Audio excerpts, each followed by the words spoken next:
فرمان ہے کہ جب کوئی مسلمان اپنے دوسرے مسلمان بھائی سے ملاقات کرتا ہے، سلام کرتا ہے السلام علیکم ورحمۃ اللہ وبرکاتہ، اور اس کے بعد پھر اپنے مسلمان بھائی سے مصافحہ کرتا ہے یعنی ہاتھ ملاتا ہے، اور پھر دونوں درود شریف پڑھتے ہیں صلی اللہ علیہ یا رسول اللہ، تو دونوں کے ہاتھ جدا ہونے سے پہلے اللہ تبارک و تعالیٰ دونوں کے صغیرہ گناہوں کو معاف فرما دیتا ہے. سبحان اللہ. تو جب کسی مسلمان بھائی سے ملاقات کریں، سلام کریں اور ہاتھ ملائیں، ہاتھ ملا کر درود پاک پڑھیں، تو سبحان اللہ درود پاک پڑھنے کی برکت سے یہ ہوگا کہ دونوں کے ہاتھ جدا ہونے سے پہلے اللہ تبارک و تعالیٰ دونوں کے صغیرہ گناہوں کو معاف فرما دے گا. اللہ مجھے آپ کو عمل کی توفیق عطا فرمائے. ایک مرتبہ مل کر بآواز بلند درود پاک پڑھ لیجیے. اللهم صل على سيدنا ومولانا محمد وعلى ال سيدنا ومولانا محمد وبارك وسلم صلاة وسلام عليك يا رسول الله صلى الله تعالى عليه وسلم. محترم پیارے بھائیو، اللہ تبارک و تعالیٰ عز و جل نے امت مصطفیٰ کو یہ خاص تحفہ دیا ہے کہ اللہ تبارک و تعالیٰ محبوب کی امتیوں کی توبہ کو قبول فرما لے گا. جب بھی اس کی بارگاہ میں توبہ کریں گے مولا توبہ کو قبول فرما لے گا، چاہے کتنے بڑے سے بڑا گناہ گار کیوں نہ ہو، کتنی زیادہ اس نے خطا کی ہو، کتنے زیادہ اس نے گناہ کیے ہو، اللہ تعالیٰ سارے گناہوں کو معاف فرما دیتا ہے، بشرط ہے کہ آدمی سچے دل سے اللہ کے حضور توبہ کرے. تو گناہ کرنا ایک جرم ہے، گناہ کے بعد توبہ نہ کرنا یہ اس سے بڑا جرم ہے کہ آدمی سے گناہ سرزد ہوتے ہیں. انسان ہے بتقاضۂ بشریت، یہ تقاضا ہے بشریت کا، انسان سے گناہ ہوتے ہیں. گناہ ان سے نہیں ہوتے جو معصوم ہوتے ہیں، جو انبیاء علیہ السلام ہیں ان سے کبھی گناہ ہو نہیں سکتا ہے. فرشتے ہیں معصوم ہیں، کبھی ان سے گناہ ہو ہی نہیں سکتا. تو وہ تو معصوم ہے، ان سے گناہ ہو ہی نہیں سکتا. تو گناہ ہوتا کس سے ہے؟ انسان سے ہوتا ہے. ہم جیسے انسان سے گناہ ہوتا ہے، انبیاء سے گناہ نہیں ہوتا. پیارے بھائیوں، معصوم وہ ہیں جو نہ کبھی گناہ کیے نہ فیوچر میں کبھی گناہ کریں گے، ان کو معصوم کہا جاتا ہے. لیکن ہمارے پاس عموماً عرف عام میں چھوٹے بچوں کو معصوم کہہ دیا جاتا ہے، جبکہ چھوٹے بچے بعد میں بڑے ہوتے ہیں، بڑے ہونے کے بعد ان سے گناہ سرزد ہو سکتے ہیں. تو لہذا معصوم بچہ نہیں ہوتا ہے، بچہ تو کم سن ہوتا ہے، کم عمر ہوتا ہے، معصوم نہیں ہوتا ہے. معصوم کون ہوتے بولیے؟ فرشتے معصوم ہیں، انبیاء معصوم ہیں، یہ معصوم ہیں. اور اس سے ہٹ کر صحابہ، اولیاء اور جتنے اللہ کے بندے ہیں سب گناہ سے ہو سکتا ہے، لیکن اولیاء اللہ وہ ہیں کہ اللہ تعالیٰ نے انہیں گناہوں سے محفوظ رکھا ہے. میرے غوث اعظم ہیں، گناہوں سے محفوظ ہیں. میرے ولی نواز ہیں، گناہوں سے محفوظ ہیں. بندہ نواز یسوع نواز ہیں، بابا فرید الدین گنج شکر ہیں، یہ ہمارے یوسفین شریفین ہیں. یہ سارے کے سارے اولیاء اللہ یہ گناہوں سے محفوظ ہیں. معصوم صرف انبیاء ہیں اور فرشتے ہیں. میرے پیارے بھائیوں، انسان سے جب گناہ ہوتا ہے تو فرشتہ کہتا ہے، سیدھی طرف کا فرشتہ دیکھ رہا ہے، الٹی طرف کا فرشتہ بھی دیکھ رہا ہے، یہ نیکیاں لکھنے والا، یہ گناہ لکھنے والا. اب گناہ لکھنے والا فرشتہ جب گناہ لکھنا چاہتا ہے تو نیکیاں لکھنے والا فرشتہ اس کو روکتا ہے کہ رک جا اے فرشتے، رک جا، شاید یہ بندہ توبہ کر لے، کبھی گناہ کیا ہے. ادھر کا فرشتہ لکھنا چاہ رہا ہے، ادھر کا فرشتہ روک رہا ہے کہ رک جا، شاید یہ توبہ کر لے.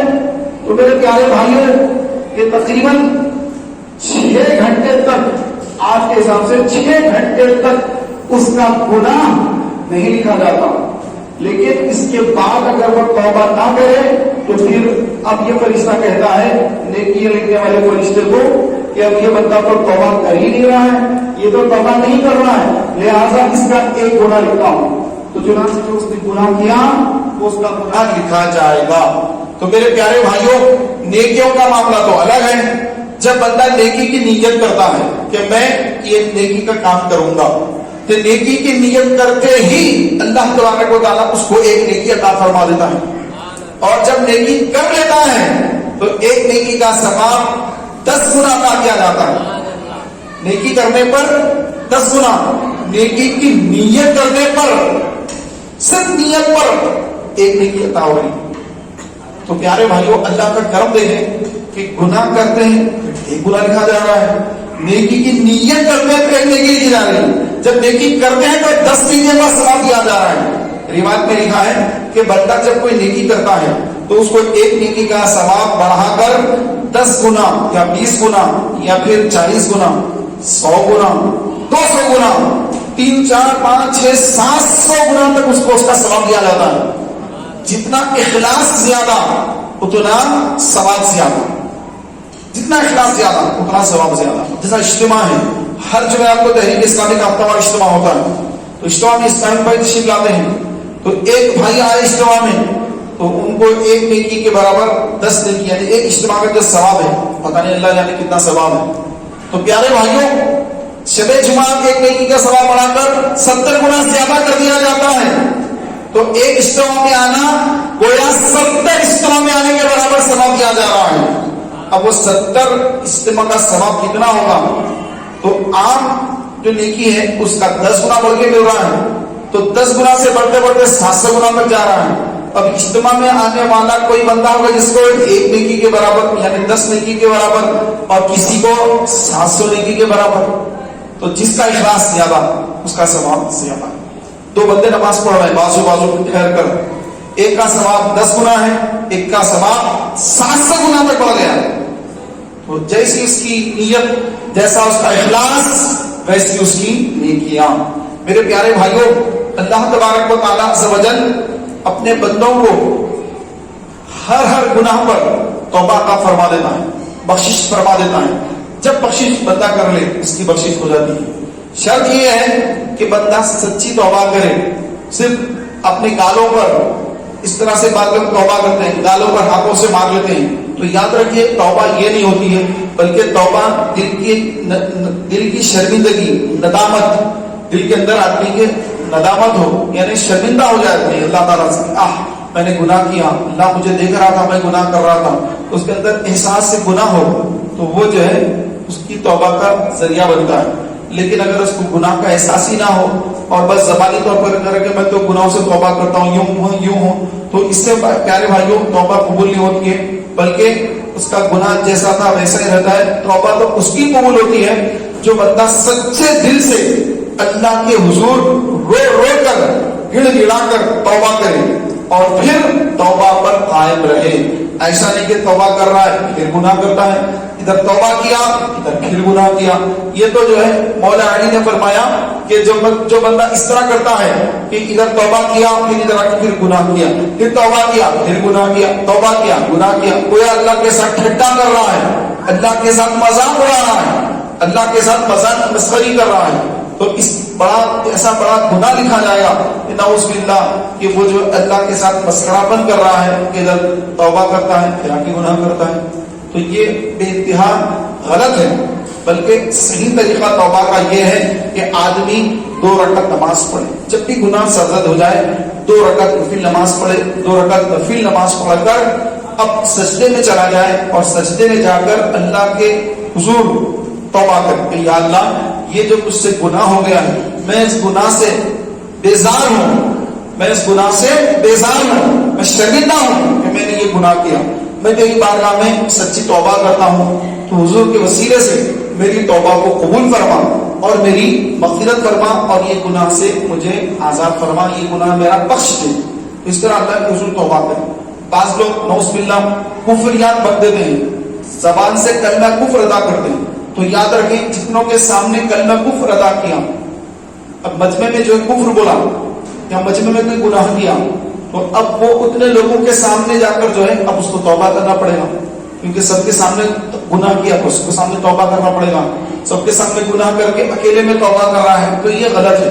تو پیارے بھائیوں، جب بھی گناہ ہو تو اسی وقت توبہ کریں۔ اس لیے ہمارے جو علماء کرام ہوتے ہیں تو وہ جو ہے اسٹیج پر ہی تقریر کرتے ہیں جب، تقریر کے بعد جو ہے وہ استغفار بھی پڑھتے ہیں اور پھر کلمہ بھی پڑھ لیتے ہیں احتیاطاً، کہ کہیں غلطی سے کوئی غلط جملہ زبان سے نہ نکل گیا ہو، کف لسان زبان پھسل نہ جائے، نہ گئی ہو کوئی بات پر، کسی بات پر زبان پھسل گئی، کوئی غلط جملہ نکل گیا زبان سے، تو اسی لیے احتیاطی طور پر احتیاطاً ہمارے علماء کرام تقاریر کے بعد اکثر کلمہ شریف پڑھتے ہیں، استغفار پڑھ لیتے ہیں. کیوں؟ یہ ان کے علم کی بلندی ہے کہ وہ اپنے آپ کو محفوظ کرنا چاہتے ہیں کہ کہیں ہم سے کوئی غلط بات نہ نکل گئی جذبات میں، یا پھر جو ہے زبان سے کوئی بات پھسل نہ گئی ہو. تو میرے پیارے بھائیوں، اللہ تبارک و تعالیٰ عز و جل کے حضور جب بھی توبہ کریں گے تو اللہ تبارک و تعالیٰ توبہ قبول کرنے والا غفور رحیم ہے، اور اس کے نبی کا وسیلہ لے کر جائیں گے. جیسا قرآن پاک میں فرمایا گیا، وَلَوْ أَنَّهُمْ إِذْ ظَلَمُوا أَنفُسَهُمْ جَاءُوكَ فَاسْتَغْفَرُوا اللَّهَ وَاسْتَغْفَرَ لَهُمُ الرَّسُولُ لَوَجَدُوا اللَّهَ تَوَّابًا رَحِيمًا. کہ جب اپنی جانوں پر ظلم کریں تو اے محبوب تیرے حضور حاضر ہوں اور اللہ سے معافی مانگے، اور رسول بھی اگر تمہاری سفارش کرے تو بے شک اللہ تعالیٰ زیادہ توبہ قبول کرنے والا غفور رحیم ہے. سبحان اللہ. تو حضور علیہ الصلوۃ والسلام کی بارگاہ میں عرضی لگا دیں کہ یا رسول اللہ مجھ سے گناہ سرزد ہو گئے. جیسے حضرت علی سے یہ حدیث پاک جو ہے اس کی روایت آپ نے مولا علی نے فرمائی کہ حضور علیہ السلام کا وصال ہو گیا. 3 دن کے بعد ایک اعرابی حضور کی خدمت میں حاضر ہوا اور یہ آیت پڑھی کہ وَلَوْ أَنَّهُمْ ظَلَمُوا أَنفُسَهُمْ جَاءُوكَ، یہ آیت کریمہ پڑھی اور پڑھ کر آقا کی بارگاہ میں عرض کیا کہ یا رسول اللہ میں نے گناہ کیا ہے، میں نے اپنی جان پر ظلم کیا ہے، میں نے گناہ کیا ہے، اور اب میں آپ کی بارگاہ میں حاضر ہوا ہوں. اور اللہ کا حکم یہ ہے کہ جب گناہ سرزد ہو جائے تو رسول کی بارگاہ میں آ جاؤ. تو مجھ سے گناہ سرزد ہو گیا تو میں آپ کی بارگاہ میں آ گیا یا رسول اللہ، آپ میری شفاعت فرمائیے. اسألک شفاعت یا رسول اللہ، یا رسول اللہ آپ میری شفاعت فرمائیے.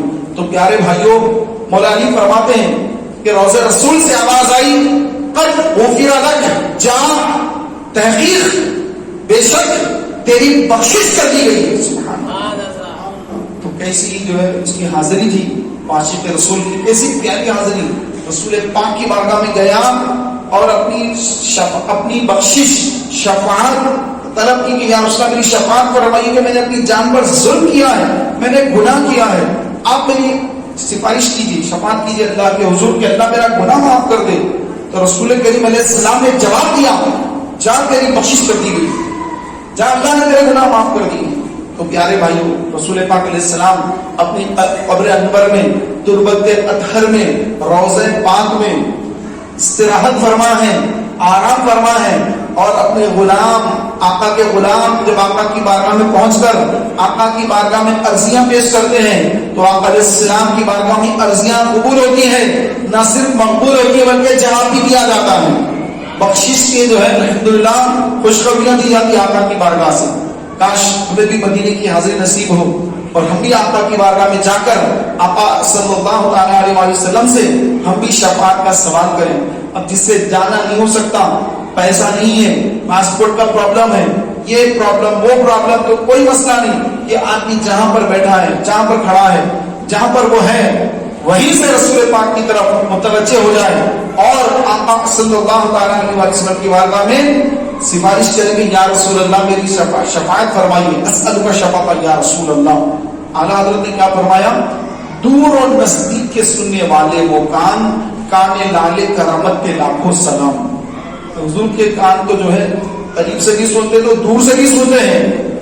دور اور نزدیک کے سننے والے وہ کان، آقا کے وہ کان مبارک، کانے لالے کرامت پہ لاکھوں سلام. سبحان اللہ، کیا شان ہے.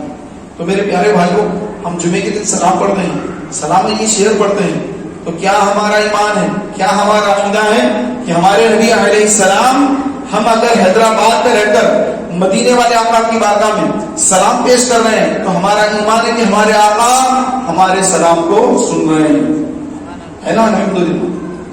ہر مسلمان پہ عقیدہ ہے کہ آقا علیہ السلام اپنی قبر انور میں زندہ ہیں اور ہمارے سلام کو سنتے بھی ہیں, ہماری عرضیاں بھی پیش ہوتی ہیں تو آپ علیہ السلام اس کو بھی سماعت فرماتے ہیں, اور پھر الحمدللہ خوشخبریاں بھی عطا فرما دیتے ہیں, بخشش کے فرمانا بانٹتے ہیں, عطا فرماتے ہیں.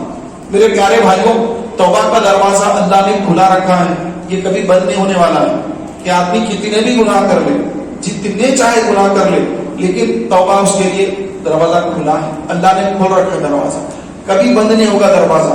کب بند ہوگا؟ اس دن دروازہ بند جس دن قیامت قائم ہوگی. جب تک دروازہ کھلا ہے. ایک شخص 99 قتل کرنے کے بعد ایک شخص کے پاس گیا, جا کر پوچھا کہ بولیے حضرت میں بہت بڑا گناہ گار ہوں, کیا میری بخشش ہوگی؟ اس نے, وہ نیک شخص جو تھے انہوں نے کہا کہ تمہارا کیا گناہ ہے؟ بولے کہ میں تو 99 قتل کر دیا, کیا میری بخشش ہوگی؟ پیارے بھائیوں, اس نے جواب دیا کہ اتنے گناہ کیا تو نے, 99 لوگوں کو قتل کر دیا, جا یہاں سے چلا جا, دور ہو جا, کہیں اللہ کا عذاب تجھ پہ نازل نہ ہو اور تیرے ساتھ میں بھی لپیٹ پہ نہ جاؤں. تو لہذا اس کو دھتکار دیا, ہٹا دیا. تو اس کو بڑا غصہ آیا, کیونکہ وہ مرڈر کرنے والا, اس کے لیے مرڈر کرنا آسان ہے. 99 مرڈر کرا ہوا ہے. تو بولا کہ اچھا 99 تو کر دیا, اب اور ایک 100 کی پوری گنتی تجھی سے کروں گا. کہ اس شخص کو بھی مار کر قتل کر کے کہا کہ اب میرے 100 قتل ہو گئے, میری بخشش نہیں ہوتی, میری بخشش نہیں ہوتی. بولتا تیرا بھی قتل, اس کا بھی قتل کر دیا. اب اس کے بعد ایک مولانا کے پاس گیا, جا کر پوچھا حضرت میری بخشش ہو سکتی کہ میں 100 قتل کر کے آ رہا ہوں, کیا میری توبہ قبول ہوگی؟ مولانا نے کہا کہ اللہ تعالیٰ غفور رحیم ہے, اللہ جسے چاہے بخش دے. اس کی بخشش بہت بڑی ہے, اس کی بخشش تو اگر تو سچے دل سے توبہ کرے گا تو یقیناً اللہ توبہ قبول کرنے والا ہے. اللہ سے امید رکھ, اللہ توبہ قبول کرے گا. تو پیارے بھائیوں, اس کو ہمت آ گئی, اس کو ہمت آ گئی کہ تیرے میری توبہ قبول ہوگی. بول رہے مولانا, تو کہا کہ ٹھیک ہے مولانا, میں جو ہے آپ کے ہاتھ پہ توبہ کرتا ہوں, آپ کے ہاتھ پہ میں توبہ کرتا ہوں. تو ان کے ہاتھ پر اس نے توبہ کر لی. 100 قاتلوں کا قتل, 100 لوگوں کو قتل کرنے والا قاتل, 100 لوگوں کا قاتل ایک عالم دین کے پاس آ کر توبہ کر لیا.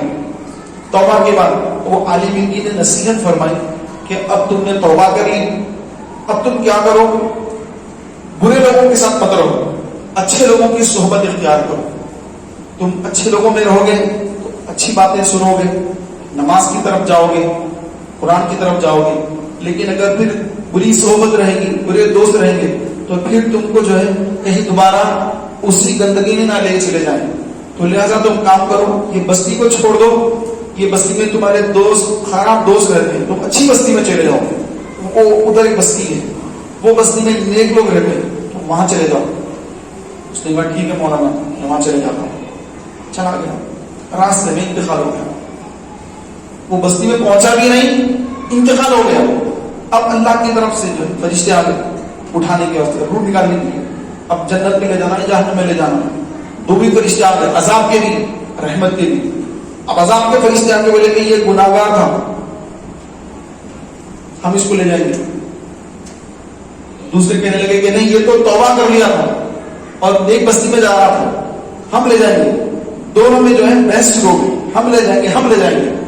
تو پھر دونوں نے اللہ کی بارگاہ میں عرض کی کہ اے اللہ, یہ بندہ, اس کو ہم لے جانا یا ہم لے جانا؟ رحمت کے فرشتے بھی سوال کر رہے ہیں, عذاب کے فرشتے سوال کر رہے ہیں. تو اللہ نے جواب دیا کہ اے فرشتوں, اس کو وہ لوگ لے جانا جس کی بستی سے وہ قریب ہے. ماپو وہ کہاں اس کی لاش تم کو ملی, وہاں سے نیک لوگوں کی بستی ماپو کتنی ہے اور برے لوگوں کی بستی ماپو کتنی ہے. تو جس بستی کے وہ قریب ہوگا, نیک لوگوں کی بستی کے قریب ہوگا, رحمت کے فرشتے لے جانا, اور گناہگار بستی کے قریب ہوگا, عذاب کے فرشتے لے جانا. تو پیارے بھائیوں, اب اللہ تبارک و تعالیٰ نے اپنی رحمت کاملہ سے اس کی لاش کو نیکوں کی بستی کے قریب کر دیا. اب فرشتے ماپنا شروع کریں. جب ماپے تو دیکھا کہ سبحان اللہ کہ وہ بندہ نیک لوگوں کی بستی کے قریب پایا گیا. اب رحمت کے فرشتے ٹھہر گئے، بولے کہ اس کو اب ہم لے جائیں گے. کیوں؟ کیونکہ اللہ کا فیصلہ آ چکا ہے کہ جو یہ بندہ اگر نیکوں کی بستی کے قریب ہوگا تو اس کو ہم نے لے جانا ہے. تو یہ تو ہمارے قریب ہو گیا، اب دیکھو تمہاری بستی اتنی دور ہے، تو عذاب کی بستی سے تو دور ہو گیا یہ.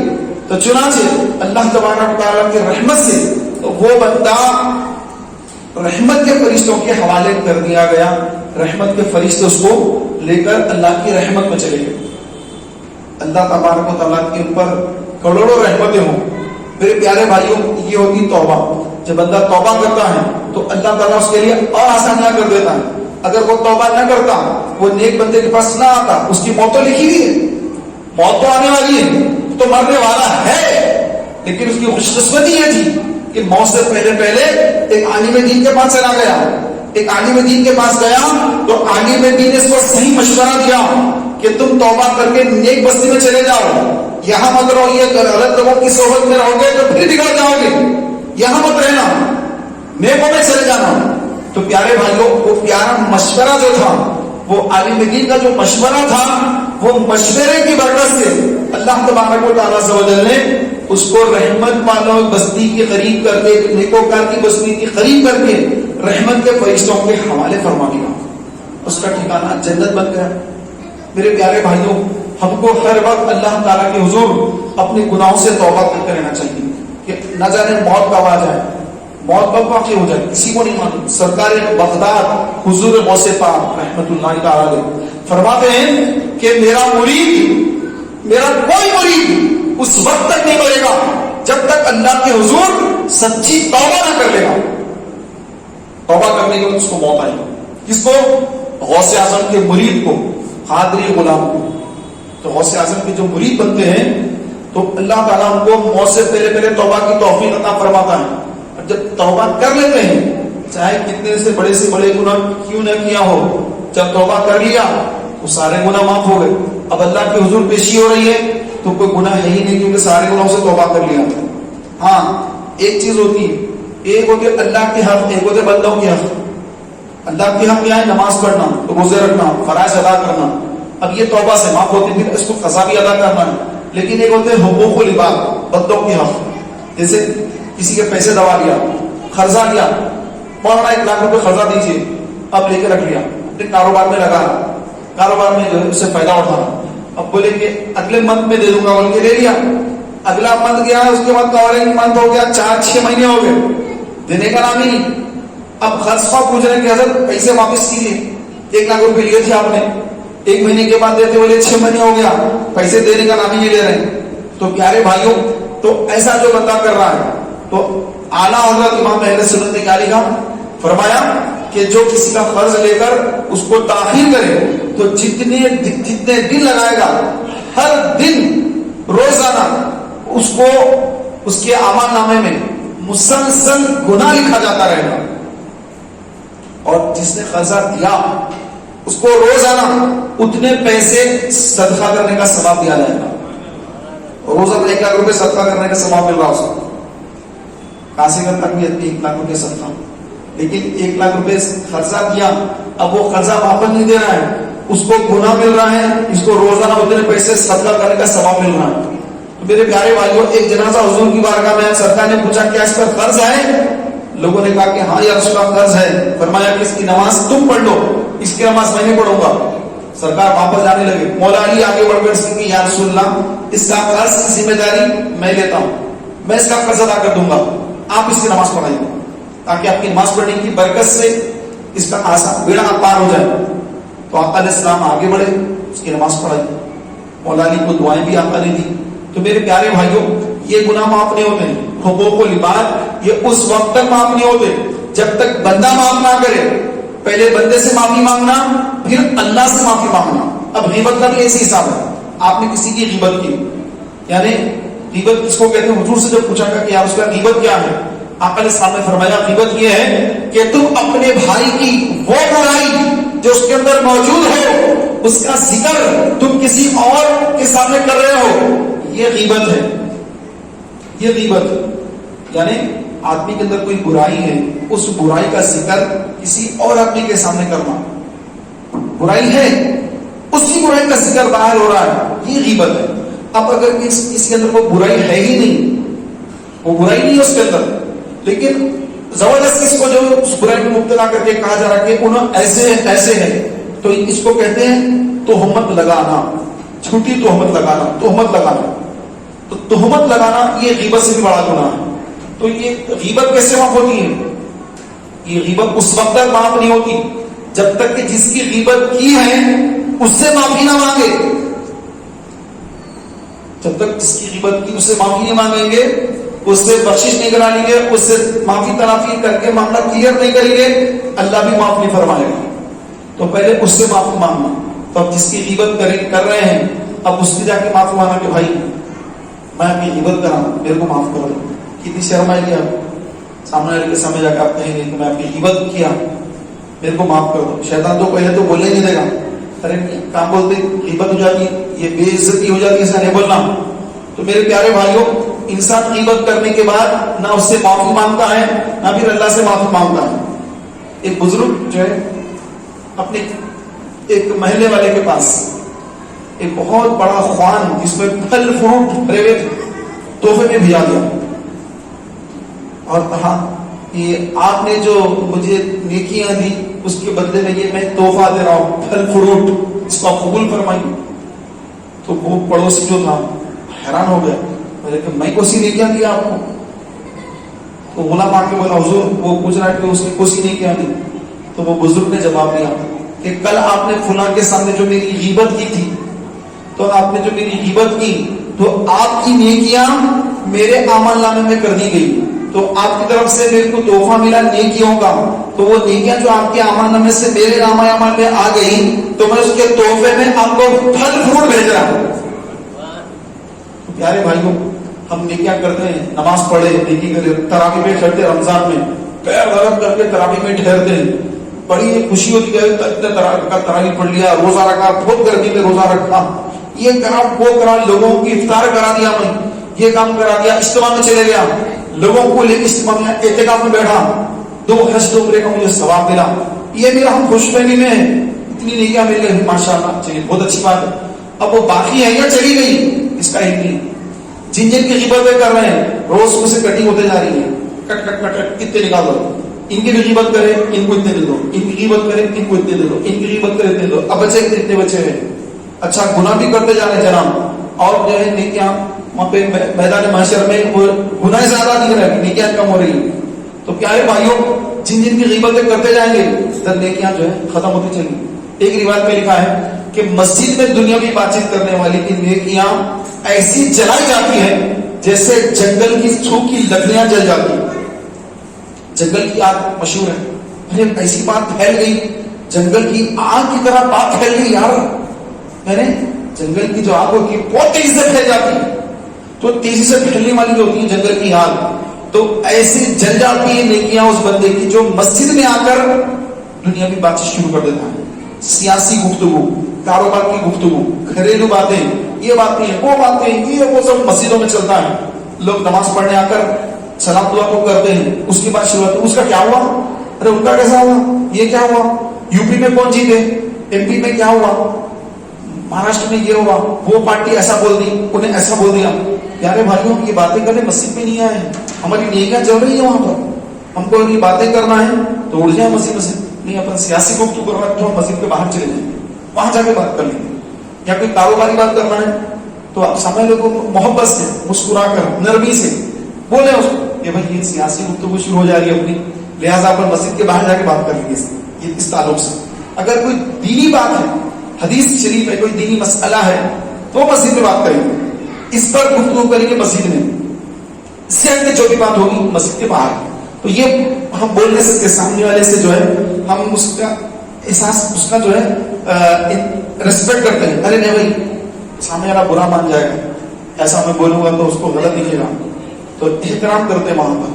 جبکہ احترام تو سب سے زیادہ اگر ہم پہ سب سے پہلا حق جس کا بنتا ہے وہ اللہ کا حق ہے، سب سے پہلے کہ اللہ کا حق ادا کرے، اللہ کے بعد رسول کا حق، اس کے بعد ماں کا حق، اس کے بعد باپ کا حق، اس کے بعد پھر بچے ہیں، بچوں کی ماں ہے، بھائی بہن سب کیا، دوستوں کے بھی حق ہے، لیکن دوست سے زیادہ تو اللہ کا حق ہے پہلے۔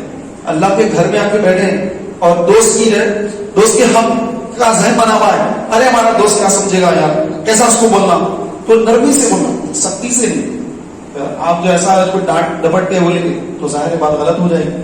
نرمی سے مسکرا کر آپ کچھ بولنا تو آپ کے چہرے پر پہلے مسکراہٹ آ جانا چاہیے۔ سامنے والا پہ مسکراتے جو ہے سامنے والا ہوتا ہے کہ کچھ بولنا چاہ رہے ہیں، کچھ اچھی بات ہے، آپ بات کتنی بھی سخت کریں لیکن آپ کا لہجہ نرم ہوگا، چہرے پہ مسکراہٹ ہوگی تو سامنے والا جو ہے وہ آپ کی بات پہ اتنا ناراض نہیں ہوگا۔ آپ اچھی بات بھی اگر بولیں گے لیکن لہجہ آپ کا تیز ہوگا، غصے کا چہرہ بنا کر اچھی بات بھی بولیں گے، یہ لے لیجیے، یہ دے دیجیے، بلکہ آپ کوئی چیز مانگ بھی لے رہے اسے لے لے رہے کچھ، لیکن نرمی سے دے دے گا۔ آپ اگر ان کو کچھ دے بھی رہے ہیں لیکن سختی کا لہجہ ہے، لے لے، سختی میں ہو رہا ہے، بولے گا کہ اچھا بتاؤں گا بعد میں، دے بھی رہے ہیں آپ ان کو ڈپٹ بھی کر رہے ہیں تو آپ کا لہجہ جو ہے آپ کی چیز بھی جا رہی ہے، سامنے کا دوست بننے کو یا دشمن بن رہا الٹا، تو آپ کا لہجہ اچھا ہونا چاہیے۔ آپ جب نیکی کی دعوت دیں گے، علماء نے لکھا ہے کتابوں میں، جب آپ کسی کو نیکی کی دعوت دیں گے تو سب سے پہلے آپ کے اندر نرمی آنا ضروری ہے، آپ کے اندر نرمی، محبت، اخلاص، اس سامنے والے پہ اپنا علم کا ڈھونس ڈالنے کے لیے یا پھر اس کو کوئی پرانی کوئی بات ذہن پر کے ڈانٹ ڈپٹ کرتے ہوئے اس کو بولیں گے، آپ کی بات کبھی مانی نہیں جائے گی۔ آپ اس کو سمجھانا ہے تو سب سے پہلے دل میں یہ نیت کر کے میں اللہ کی رضا کے لیے کر رہا ہوں، اللہ کی رضا کے لیے کر رہا ہوں، اور پھر بے انتہا محبت کے ساتھ، مسکراہٹ کے ساتھ، اچھے لہجے میں، اچھے انداز میں جب آپ کو کوئی بات سمجھائیں گے تو پھر مولا تعالیٰ کی مدد شامل حال ہوگی اور سامنے والا آپ کی بات کو قبول کر لے گا، اور اس کا قبول کرنا یہ آپ کی بہت بڑی کامیابی ہے، اور اس کا ریجیکٹ کر دینا آپ کی ناکامی ہے، آپ کی ناکامی۔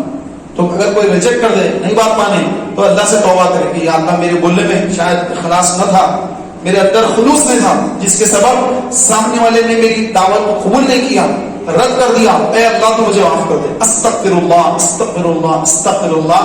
اللہ کی حضور توبہ کرے کہ میرے بولنے میں اخلاص نہیں تھا، میری زبان میں تاثیر نہیں، اخلاص نہیں میرے اندر، اس کے سامنے والا میری بات کو قبول نہیں کر رہا۔ تو میرے پیارے محترم بھائیوں، نیکیاں کرنا ہے، اس کو بچا کے رکھنا ہے۔ اگر نعوذ باللہ کسی کی غیبت کر دی تو غیبت کرنے والے کو وہی گناہ ہے، غیبت سننے والے کو وہی گناہ ہے۔ آپ بولے گا میں تو سن رہا تھا بھائی، وہ غیبت کرا تو میں کیا کروں، ایسے روکو نہیں، وہ غیبت کرا تو آپ کو روکنا پڑے گا، آپ نہیں روکیں گے، اس کے برابر کے آپ بھی گناہ گار، برابر کی ذمہ دار آپ بھی، آپ کی نیکیاں بھی اس کے اعمال نامے میں جائیں گی جس کی غیبت کی جا رہی ہے یا جس کی غیبت کی گئی۔ تو لہذا نہ کسی کی غیبت کرنا ہے نہ کسی کی غیبت سننا ہے، اس سے کوئی فائدہ حاصل ہونے والا نہیں سوائے اللہ تعالیٰ کے ناراضگی کے اور اپنی نیکیوں کی بربادی کے، اور کچھ حاصل ہونے والا نہیں۔ اگر اس کی اصلاح کرنا ہے، سامنے والے کی اصلاح کرنا مقصود ہے، تو وہ 10 لوگوں کو بولنے سے اس کی اصلاح نہیں ہوگی، اس کی اصلاح جب ہوگی جب آپ راز اس سے بات کریں گے۔ مسئلہ اس کا آپ لے کے جا رہے ہیں دوسرے کے پاس، مسئلہ تو نہیں ہوگا، اس کا مسئلہ تو حل نہیں ہوگا، اور پیچیدہ ہو جائے گا، اس کے اندر اور جو ہے غصہ پیدا ہو جائے گا کہ یہ آدمی میری غیبت کرتا ہے ہر جگہ، میرا دشمن ہے یہ، تو کبھی بھی محبت بڑھے گی نہیں، دشمنیاں بڑھ جاتی ہیں۔ تو میرے پیارے محترم بھائیوں، اللہ تبارک و تعالیٰ سے بدلنے غیبت کرنے والوں کی توبہ اسی وقت قبول کرنا ہے جب جس کی غیبت کی اس نے معاف کرنا ہے، تو پھر رب نے بھی معاف کرنا ہے۔ تو پہلے اس سے معافی، اس کے بعد پھر رب سے معافی۔ اب اس کا انتقال ہو گیا، جس کی غیبت کرتے تھے اس کا انتقال ہو گیا، اب کیا کریں؟ علماء نے لکھا ہے کہ اس کے نام سے صدقہ خیرات کریں، اس کے نام سے، یا اللہ میں نے فلاں بندے کی غیبت کی، اس کا انتقال ہو گیا، اب میں اسے کیسے معافی مانگوں؟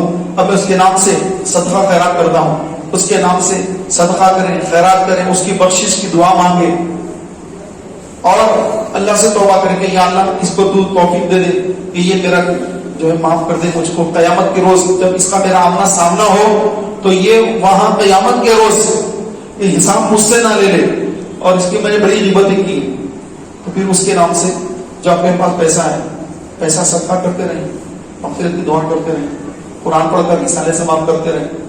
یہاں یہ بھی علماء نے لکھا ہے کہ جس کی غیبت کی ہے اس کی مغفرت کی دعا کریں، اللہ اس کی اور میری مغفرت کرے، اس طرح دعا کریں جس کی غیبت کی ہے اس کا نام لے کر اللہ تعالیٰ اس کی اور میری، ہم دونوں کی بخشش کر دے, ہمارے گناہ کو معاف کر دے اللہ تعالیٰ.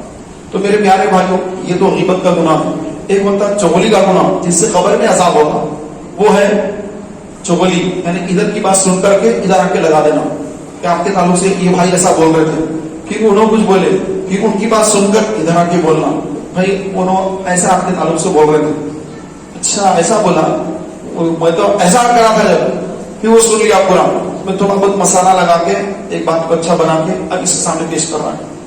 اب یہ بھائی اور غصے میں آ رہے ہیں, پھر وہ کچھ بول رہے ہیں, وہاں جا کے بول رہا ہے وہاں کا, یہاں بول رہا ہے یہاں کا, وہاں یہاں لگا کے دلوں کے اندر جو دشمنیاں پیدا کر دیا, تو اس کو کہتے ہیں چغلی کھانا.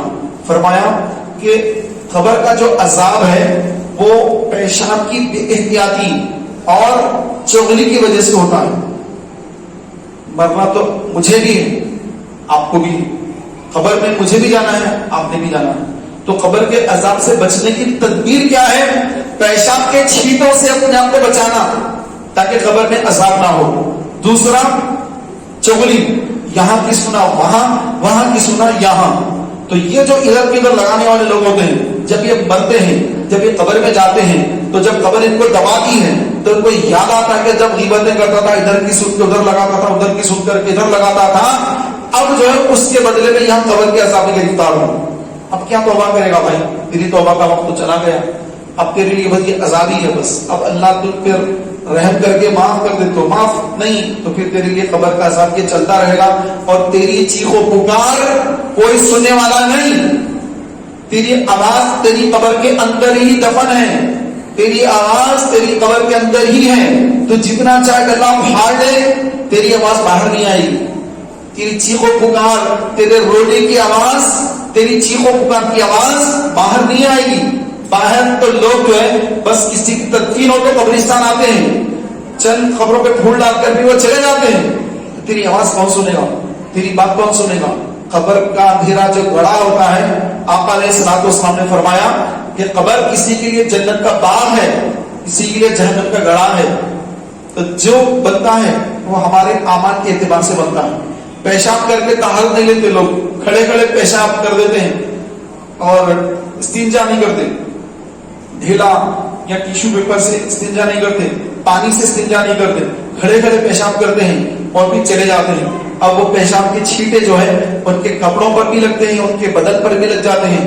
قبر کا عذاب اسی وجہ سے ہوتا ہے.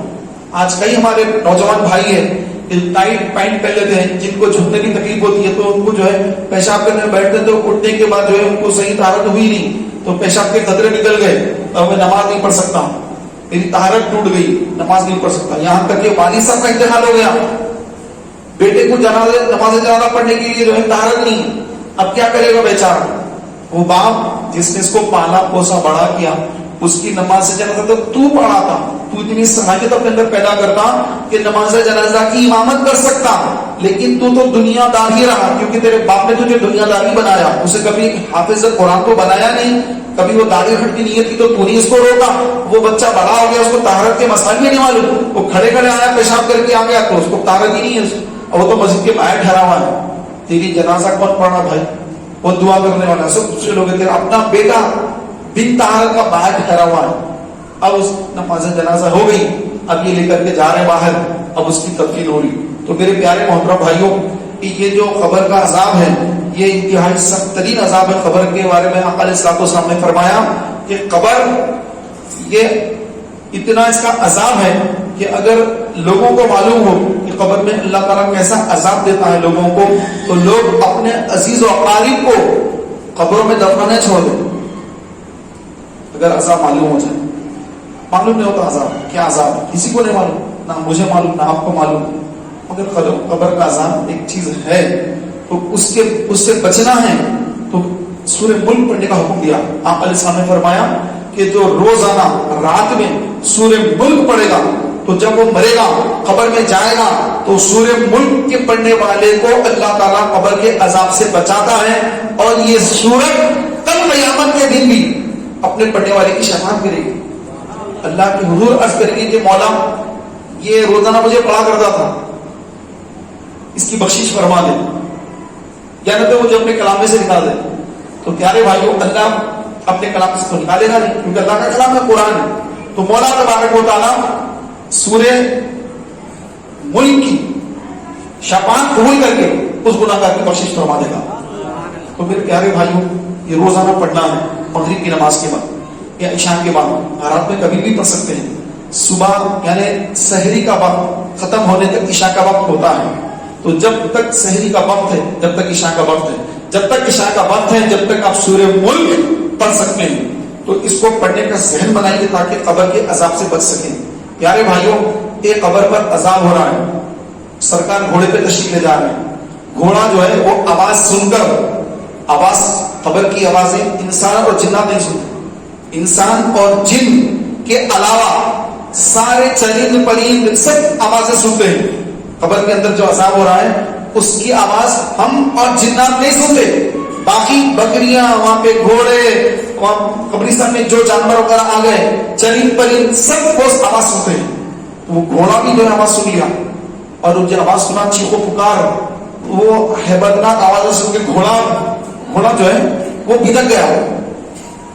ایک ہوتا بچہ کو، چھوٹے بچوں کو مارتے ہیں تو بچے چیخ پکار کرتے ہیں، لیکن بڑے آدمی کو اگر کوئی مارے، 4-5 آدمی مل کے اس کو مارے تو کیسی چیخیں نکلتی آدمی کی. لوگ ڈر جاتے ہیں، اس کا مرڈر ہو جا رہا، اس کا خطر ہو جا رہا، مرڈر ہو گیا. 4 آدمی مل کے کو مار رہے ہیں، اس کی چیخو پکار، کیسی چیخو پکار ہے. انسان مارے تو انسان کا یہ حال ہے. تو جب فرشتے ماریں گے، اللہ اکبر، جب فرشتے قبر میں ماریں گے تو میت کی جو آوازیں نکلیں گی، جو چیخو پکار اس کی ہوگی، وہ ہم برداشت نہیں کر سکتے. اس لیے اللہ تعالیٰ نے ہم کو سنے سے محفوظ کر دیا، جنات کو بھی محفوظ کر دیا. وہ کیوں کہ اللہ کو معلوم. تو میرے پیارے بھائیوں، آقا کا گھوڑا بھدکا تو آقا نے دیکھا کہ گھوڑا بھدک رہا ہے تو آقا نے نظر دوڑائی.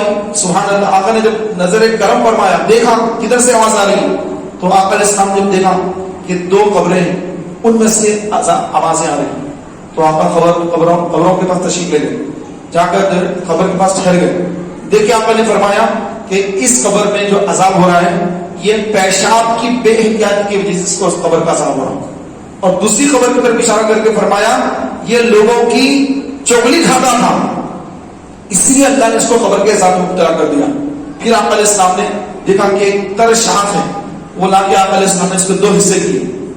ڈالی ہوتی نا، جھاڑ درخت، چھوٹی سی ڈالی کے تر شاخ کے 2 ٹکڑے کر کے ایک یہ قبر پہ لگایا، ایک یہ قبر پہ لگایا. اس کے بعد فرمایا کہ جب تک یہ ڈالیاں تر رہیں گی ان کے عذاب میں تخفیف یعنی کمی ہوگی، کیونکہ وہ اللہ کا ذکر کرتے ہیں.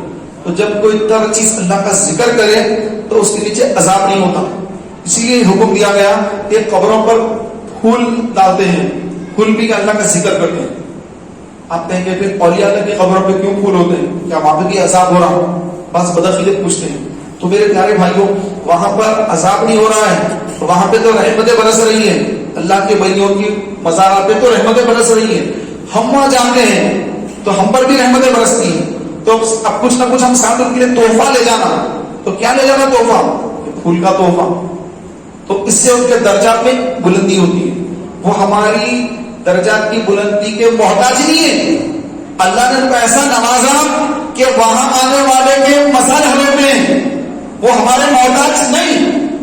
جیسے بادشاہ کے پاس جاتے کچھ تحفہ لے جاتے ہیں، بادشاہ کے ہم کے تحفے کا محتاج ہے نہیں، ہم اپنی حیثیت کے مطابق لے جا رہے ہیں. بادشاہ خوش ہو جائے، پھر بادشاہ جو ہے کچھ فیصلے کر دے گا اچھے، تو ہم خوشی خوشی اس لیے جا رہے ہیں بادشاہ کے پاس، کچھ لے کر تحفہ جا رہے ہیں اپنی حیثیت کے مطابق کہ بادشاہ خوش ہو کر کچھ ہم کو عطا کر دے گا.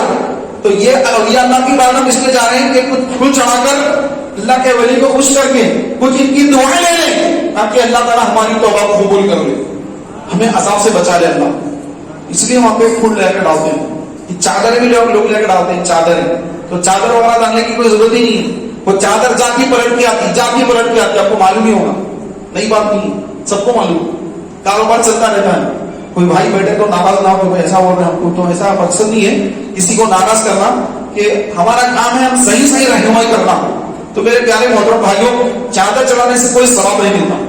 چادر آپ کسی ولی کے مذہب پہ چڑھائیں گے آپ کو کوئی ثواب نہیں. پھول چڑھائیں گے ثواب ہے. ہاں، چادر کے پیسوں میں آپ کسی وہاں بیٹھنے والے غریب انسان کی مدد کر دیں. یہ اللہ کے ولی کی بارگاہ میں غریب انسان آیا، پریشان ہے، چلو میں اس کو 1000 روپے اس کو دے دیتا ہوں، 5000 روپے اس کو دے دیتا ہوں. جو آپ مانگ رہا نہیں لیکن آپ دیکھ کے سمجھ گئے کسی کنڈیشن بڑی خراب ہے، یہ جو ہے عزت نفس کی وجہ سے نہیں مانگ رہا ہے، چلو میں اس کی مدد کرتا ہوں، دیو نا 5,000 روپے وہاں پر نہیں، 100-200 کی چادر بڑی دھوم سے لے جائیں گے، چاول لا رہے ہیں، کیوں لانا نہیں معلوم ہے، لانے والے کو خود والے کو کیوں سب کر رہے ہیں، یہ بھی کرنا بیچارہ، اس کو معلوم ہی نہیں مقصد کیا کہ چادر کیوں بھائی، نہیں چادر چڑھانا کیا بچا ہے نہیں معلوم، پل والے بھی جو ہے جاتے پوچھنا شروع کرتے ہیں، چادر لے لیجیے، کیا کہنا ہے چادر لیجیے، یہ لیجیے یہ لیجیے، 1000 کی 500 کی 300 کی 200 کی 100 روپے۔ اجمیر شریف گئے ہوں گے آپ دیکھا ہوگا وہاں پر بہت زیادہ جو ہے کہ چلتا رہتا ہے، تو یہ نہیں بلکہ جو حقیقی وہاں پر جو ضرورت مند ہے اس کی ہم مدد کر دیں اور نیت کریں کہ یا اللہ یہ جو ثواب مجھے ملا میں ثواب سرکار غریب نواز کی بارگاہ میں نظر کرتا ہوں، سبحان اللہ، اس کا جو ہے بزرگ کو اس کا ثواب ملے گا، ان کے درجات بلند ہوں گے، اس کے بدلے میں ہم کو بھی ثواب ملے گا، یہ غریب کی مدد کریں گے۔ تو میرے پیارے محترم بھائیوں، کہ اللہ کے جو ولی ہوتے ہیں یہ جو ہے ہماری کیفیت سے واقف ہوتے ہیں، ہم کس لیے آئے ہر چیز یہ جانتے ہیں، ہمارے پھولوں کی ان کو حاجت نہیں ہے، بغیر پھول کے بھی جائیں تو کوئی مسئلہ نہیں ہے، آپ ویسے جا کے فاتحہ پڑھیں یاسین پڑھیں، جو آپ کو پڑھنا پڑھ کر عیسیٰ علیہ السلام کے رکھ دعا کر کے واپس نکل آئیں، یہ بھی اوکے درست ہے، اس میں کوئی غلطی نہیں۔ تو الغرض پیارے محترم بھائیوں، اللہ تبارک و تعالیٰ عز و جل اپنے ہر بندے کی توبہ کو قبول فرماتا ہے، بشرطے کہ وہ سچی توبہ ہو۔ کیسی توبہ ہو؟ کہ جیسے آدمی جیسے گائے کا دودھ، بکری کا دودھ، آپ نے دودھ برتن میں جو ہے اس کو دھوا، برتن میں نکالا دودھ، برتن میں دودھ آ گیا، برتن بھر گیا، اب آ گیا، اب ٹھنڈ میں واپس جا سکتا نہیں جا سکتا، آ گیا تو آ گیا، ریٹرن نو ریٹرن، انکمنگ ہے، جانا نہیں ہے، آ گیا تو آ گیا۔ توبہ بھی ایسی حکم دیا، علماء نے فرمایا کہ توبہ ایسی کرے بندہ کہ بس گناہ سے توبہ کر لیا، اب ادھر دیکھنا نہیں، پلٹ کے دیکھنا نہیں ادھر، نعوذ باللہ زبان پہ گالیاں ہیں، اب توبہ کر لی کہ اب کبھی گالی نہیں دوں گا، زبان سے کبھی گالی نہیں دوں گا، اب بس چاہے کتنا بھی غصہ آ جائے زبان پہ کنٹرول نہیں، گالی نہیں دینا ہے مجھے، یا جھوٹ سے توبہ کر لیا تو میں جھوٹ نہیں بولوں، چاہے لاکھوں کا نقصان ہوتا ہو جانے دو، میں جھوٹ نہیں بول سکتا، نہ میسج میں جھوٹ لکھوں گا، نہ زبان سے بولوں گا، نہ اور پین سے رائٹنگ میں جھوٹ لکھوں گا، کیونکہ جب تک لکھا رہے گا گناہ ہوتا رہے گا، تو میں رائٹنگ میں کوئی گناہ لکھوں گا، نہ زبان سے کبھی کوئی گناہ بولوں گا، کیونکہ قرآن میں فرمایا لعنت اللہ علی الکاذبین، جھوٹوں پر اللہ کی لعنت، تو میں جھوٹ نہیں بول سکتا، نہ لکھ سکتا، نہ بول سکتا۔ تو میرے پیارے بھائیوں، جب توبہ کر لی ہے ایسی توبہ کہ اب جھوٹ بولنا پڑے چاہے کتنا بھی نقصان ہو جائے، جھوٹ نہ بولنا ہے، پکی توبہ، استقامت توبہ کے اوپر۔ ہاں 3 جگہ جھوٹ بولنے کی اجازت نہیں ہے، 2 دوست آپس میں لڑ رہے ہیں، ان کو ملانے کے لیے جھوٹ بول کے بھی ملا دو، لیکن دوستی کرا دو، لڑائی جھگڑے مت لگاؤ، تمہارے جھوٹ بولنے سے 2 دوست آپس میں پھر دوبارہ دوست بن سکتے ہیں، تو تم جھوٹ بولے تمہیں کوئی گناہ نہیں۔ پھر فرمایا کہ وہ عورت کا شوہر جس کی عورت ایسی ہے کہ ہر مرتبہ کچھ نہ کچھ سے مطالبہ کرتے رہتی ہے کہ یہ کرو یہ کرو یہ کرو یہ کرو، وہ تو خلاش آدمی، اس کے پاس پیسہ ہے ہی نہیں، اب اس کی بیوی بول رہی کہ یہ بھی کرو تو یہ بھی کرو، اب اس کا دل رکھنے کے لیے، کیونکہ وہ ماننے والی نہیں، اس کے پاس اس کا پیسہ ہے نہیں، تو اس کا دل رکھنے کے لیے بندہ کبھی کہہ دے کہ ہاں ٹھیک ہے دیکھیں گے کریں گے کچھ جیسا بول کے وہ معاملے کو ٹھنڈا کر دے۔ پھر فرمایا کہ میدان جنگ کے اندر، میدان جنگ میں کافر سے مقابلہ ہو رہا ہے، میدان جنگ ہے، کافر سے مقابلہ ہو رہا ہے، اب مقابلے میں سامنے والا کچھ پوچھ رہا ہے، پر کچھ ایسی بات بول کے اس کو دھوکہ دے رہے ہیں کہ وہ پھنس جائے اور ہم جو اس پہ غالب آ جائیں، تو وہاں پر بھی جھوٹ بول سکتے ہیں میدان جنگ کی حد تک۔ قرآن کی کچھ آیتیں ہیں اس میں یہ فرمایا گیا کہ یہ کافر تمہیں جہاں ملے ان کو مارو۔ تو آج کل جو ہے یہ چل رہا کہ یہود نصارہ ان لوگوں نے ایک فرقہ بنایا، اس کا نام ہے قادیانی، یہ ان کی ایجاد ہے، قادیانیوں کو پیدا کرنے والے بنانے والے یہودی، اور پھر ان کو مسلمانوں میں بھیج کر اسلام کے اندر ایک بہت بڑا فتنہ پیدا کر دیا۔ اب وہ قادیانی جو ہے، غلام احمد قادیانی جو تھا، اس نے جو ہے یہود و نصارے سے پیسہ لے کر ایک نیا فرقہ نکال دیا، اور کہا کہ حضور کے بعد نعوذ باللہ آخری نبی میں ہوں. پہلے تو اچھی باتیں کیا, لوگ قریب ہوئے, اس کے بعد نبوت کا دعویٰ کر دیا. تو جو نبوت کا دعویٰ کرے وہ کافر, جو نبوت کے دعوے پر لبیک بولے وہ بھی کافر. اور اگر کوئی یہ کہے کہ اگر آپ نبی ہیں تو معجزہ دکھاؤ, ایسا بولتے کافر. کیونکہ حضور آخری نبی, حضور علیہ السلام پر کوئی نبی نہیں, آقا علیہ السلام آخری نبی. اگر کوئی جھوٹا نبوت کا دعوے دار آئے اور اپنی نبوت کا اعلان کرے نعوذ باللہ, تو اگر مسلمان یہ کہے گا اگر کہ بھائی اگر آپ نبی ہیں نا تو کوئی معجزہ بتاؤ, ایسا بولنے والا کافر ہو جاتا, بولنے والا ہی کافر ہوگا اسی وقت پر. تو قادیانی جو ہے ایک بہت بڑا ٹولہ نکل گیا مسلمانوں میں سے, اور وہ لوگ ورلڈ میں پھیل گئے, جرمن میں, اسرائیل میں, پڑوسی ملک میں, ہمارے اس ملک میں, انڈیا میں, ہر جگہ موجود ہے. یہاں پہ بھی ان کا ایک عبادت خانہ ہے افضل گنج پر, معلوم ہو افضل گنج میں بھی ان کا عبادت خانہ ہے. ترنی کے اوپر ایک مندر ہے, مندر کے بازو ان کا عبادت خانہ ہے, اس کو کہتے ہیں احمدیہ مسجد. جبکہ مسجد تو سنیوں کی ہوتی ہے, گمراہ فرقوں کی کوئی مسجد نہیں ہوتی, عبادت خانے ہوتے ہیں. ایک سنتوش نگر کے پاس بھی ان کا عبادت خانہ ہے, اور ایک جو ہے فلک نما ریلوے اسٹیشن کے پاس بھی ان کا عبادت خانہ ہے. تو اولڈ سٹی کے اندر بھی یہ لوگ پھیلے ہوئے ہیں, مسلمانوں کی طرح رہتے ہیں اور مسلمانوں کی طرح جو ہے مسجدوں کو آ جاتے ہیں. پھر بھولے والے جو لوگ ہوتے ہیں نمازوں سے دور, یا پھر کبھی کبھی نماز کو آتے ہیں تو ان کو پکڑتے ہیں. جیسے وہابی ایک دن پکڑ لیتے ہیں, بھولے والے سنی کو پکڑ کے لے کے وہابی بنا دیتے ہیں. تو قادیانی بھی ایسی کرتے ہیں, بھولے والے سنی کو لے جا کر قادیانی بنا دیتے ہیں. اس کو پتہ نہیں چلتا کہ وہ قادیانی کب بن گیا. پھر اس کے بعد اس کو اسلام سے نفرت دلا کر پھر اس کو اسلام سے بھی نکال دیتے ہیں. تو ایسے بہت سارے لوگوں کو جمع کر کے ٹی وی نے ایک شو کیا, انڈیا کا ٹی وی ہے, India today, India T V کچھ نام ہے اس کا.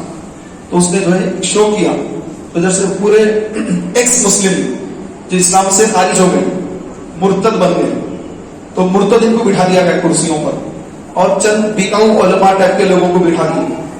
انہوں اعتراض کریں گے اسلام کے اوپر, انہوں اس کا جواب دیں گے. تو ان کو بھی خرید لیا گیا. اب ان کو کچھ بولنا ہی نہیں ان کے تعلق سے, جو وہ بولیں گے ٹی وی والے جو بتانا چاہ رہے ہیں بس وہ یہ جواب دیں گے. اب یہ لوگ اسلام پہ حملے کر رہے ہیں, بول رہے ہیں کہ اسلام میں تو یہ ہے کہ جہاں کافر دکھے ان کو مارو. اس طرح کی آیتیں, جبکہ وہ آیت کب نازل ہوئی؟ جب میدان جنگ میں تم ہو تو جہاں تم کافروں کو پاؤ ان کو مارو. تو وہاں پہ تو کافر بھی آپ کو مار رہے ہیں, ہم کافر کو مار رہے ہیں. میدان جنگ ہے, ہمیشہ کے لیے نہیں ہے وہ چیز. جنگ ختم ہوئی, وہ بات چیت ختم ہوگی وہیں. تو اس طرح کی جو آیتیں ہیں, تو آگے کا پیچھے کا چھوڑ کر بیچ کا تھوڑا نکال کر دیکھو یہ کہا جا رہا ہے. اس طرح اعتراضات اسلام پر حملے, اور ادھر جو بیٹھے ہوئے ہیں ڈپلیکیٹ لوگ, اسلام کے ٹھیکیدار, وہ لوگ اس کا جواب نہیں دے سک رہے ہیں اور غصے میں آ جا رہے ہیں. ہم اٹھ کے چلے جاتے بول کے بول رہے ہیں.